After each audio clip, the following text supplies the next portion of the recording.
Tudo bem, gente? Professor Paulo falando. Projeto Faça Arte na Sua Casa, ok? Prefeitura de Taboão da Serra, Secretaria de Cultura, certo? Lembrando que esses vídeos têm a finalidade de levar até você, que está em quarentena, um pouco dos conteúdos que nós trabalhamos nas nossas oficinas de teatro, ok? Eu sou o professor Paulo e eu trabalho com história do teatro, né? Estou me aprofundando nesse assunto. Não, trabalho com teatro de forma geral, mas nesses vídeos eu estou me aprofundando na história do teatro, tá certo? Lembrando que nós já passamos lá pelo início, fizemos uma ponderação, né? Pontuamos a questão filosófica, a questão social, adentramos ao teatro no Egito, fizemos um adendo ali muito sutil no teatro romano, fizemos uma pequena introdução ao teatro de máscaras, ok? E adentramos com os dois pés no teatro grego, tá bom? Então, já tem toda uma playlist de vídeo bem traçado, bem determinado, né, as etapas, bem pontuado isso, assim, para que a gente possa se localizar no tempo de forma exata, precisa e coerente. Tudo bem? Então vamos nessa. Vamos nessa porque a aula tá rolando.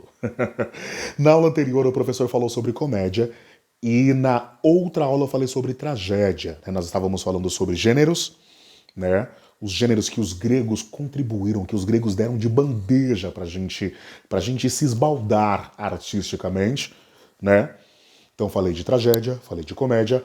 Agora eu vou falar dos grandes tragediógrafos gregos. Meu Deus, é assim que se fala? Tragediógrafos, ou seja, tragediógrafos, pessoas que escreviam tragédias. E é importante ressaltar o quê? As biografias desses tragediógrafos foi escrita por Aristóteles. Lembra que eu falei? Eu tô sempre falando do Aristóteles nos vídeos anteriores, porque ele foi um estudioso da época grega clássica, certo? Aristóteles foi um importante filósofo grego e ele estudou os gregos que o antecederam. Então, as anotações do Aristóteles são as poéticas. Então, nas poéticas de Aristóteles tem ali os registros de nomes importantes para a formulação do pensamento artístico da Grécia Antiga, tá certo? Então aqui esse texto, né, essas informações, eu usei como base o Wikipédia, ali internet, dá um Google tranquilo, e o meu livro de formação, tudo bem? Meu livro de formação em teatro. Então, de história do teatro. Então, compilei essas duas informações, fiz o meu próprio texto, criei meu próprio resumo, e vamos pro abraço. Vamos lá. Os três grandes tragediógrafos. Lembrando que a tragédia, né, ela nasceu 100 anos antes da comédia e quase 300 anos, né, quase 300 anos depois é que vem Aristóteles que resgata todos esses documentos, todas essas informações e ele vai compilar isso nas poéticas, tá bom? Posta essa introdução, vamos conhecer os grandes tragediógrafos, né? Eu falo deles inclusive no texto quando eu falo da tragédia. Quem são eles? Eurípides, Sófocles ou Sófocles, né? E o Ésquilo. A ordem, na verdade, é Ésquilo, Sófocles e Eurípides. Tudo bem? Então, vamos pela ordem. Vamos falar aqui do Eurípides. Vamos começar pelo Ésquilo. Ésquilo, Sófocles e Eurípides. Não é esquilo, é Ésquilo. Tá bom? Então vamos lá. Sem mais delongas. Ésquilo, tem aqui minhas anotações, minha colinha aqui. Vamos nessa. Ésquilo. Calcula-se que nasceu por volta de 525 a.C. Aristóteles dá, ó, para você ver, Ésquilo 525, aproximadamente, pode ser mais ou menos. Aristóteles é 300 depois de Cristo, 320, 380 depois de Cristo, ou seja, 200 anos depois. Só para a gente entender um pouco esse distanciamento entre quem criou a tragédia e depois quem registrou isso como documento. Tudo bem? Vamos lá. Calcula-se que nasceu por volta de 525 a.C., de família reconhecida socialmente, ok? Segundo relatos, passa a escrever após alegar que foi visitado pelo deus Dionísio em seu sono. Ou seja, ele sonhou com Deus Dionísio, né? Ésquilo sonhou com Deus Dionísio, vamos lá. Na visita, né? Na visita, Deus Dionísio ordena que ele volte a sua atenção à arte. Ou seja, Ésquilo sonhou com Dionísio e nesse sonho, Dionísio fala para ele: Ésquilo, é para você direcionar o seu foco à arte. Continuando. De acordo com Aristóteles, lembra? Aristóteles, já expliquei na introdução do vídeo, né? De acordo com Aristóteles, é Ésquilo, olha só, é de Ésquilo o mérito de ter incluído em cena o segundo ator. Eu já falei disso nos vídeos anteriores, né? Como que funcionava a atuação na Antiga Grécia, era um ou dois atores no palco e o coro abaixo do palco. Só que esses atores que estavam no palco, eles interagiam com o coro, não tinha autonomia cênica, né? Ou o ator que estava em cena, ele fazia mais de um personagem e ele trocava utilizando máscaras, ok?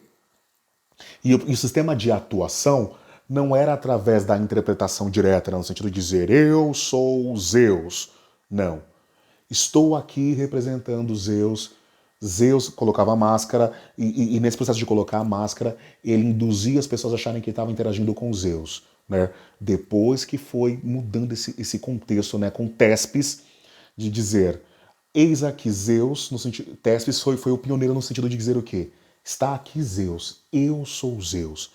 A partir de agora, meu corpo toma as ações de Zeus. Ok? Tespes. Voltando agora pro Ésquilo. Vamos lá. De acordo com Aristóteles, é de Ésquilo o mérito de ter incluído em cena o segundo ator. Até então, o ator dialogava com o coro ou consigo mesmo, trocando de máscara. Ésquilo escreveu mais de 70 peças. Mas para os tempos, né? Ao tempo só sobreviveram 7. Ou seja, dessas 70, mais de 70 peças que ele escreveu há 2000, nós estamos falando de 2.600 anos atrás, só sobraram 7. Só quase 3.000 anos, né, gente? Sobraram 7. Suas tragédias se assentam na fé, justiça e ordem. Os deuses são superiores e deles os homens se alimentam para existir. Ok? Então, essa era a concepção de Ésquilo, a concepção cênica de como Ésquilo concebia sua tragédia. Vou repetir aqui mais uma vez. Suas tragédias se assentam na fé, justiça e ordem. Os deuses são superiores e deles os homens se alimentam para existir. Como assim, professor? Os homens comem, os deuses não. Quando nós dizemos que eles se alimentam no sentido de crença, ou seja, o homem não é nada sem a adoração, sem cultivar os deuses. Tá certo? Vamos lá. Das peças do Ésquilo que foram, né, as que sobreviveram ao tempo, as que chegaram até os tempos atuais, só sobraram 7. E quais são essas 7 peças, né? Vamos lá. Os persas, peça número 1. Peça número 2, 7 contra Tebas. 7 contra Tebas, ok? As suplicantes. Prometeu acorrentado. Agamenon ou Agamenon. Coéforas e Eumênides, são nomes diferentezinhos aí, né? Eumênides, certo? Então esse foi um resumo super enxuto, super tranquilo para que você possa mergulhar por conta própria no universo do teatro grego. No próximo vídeo eu falo do Sófocles e no outro vídeo eu vou falar do Eurípedes. Maravilha?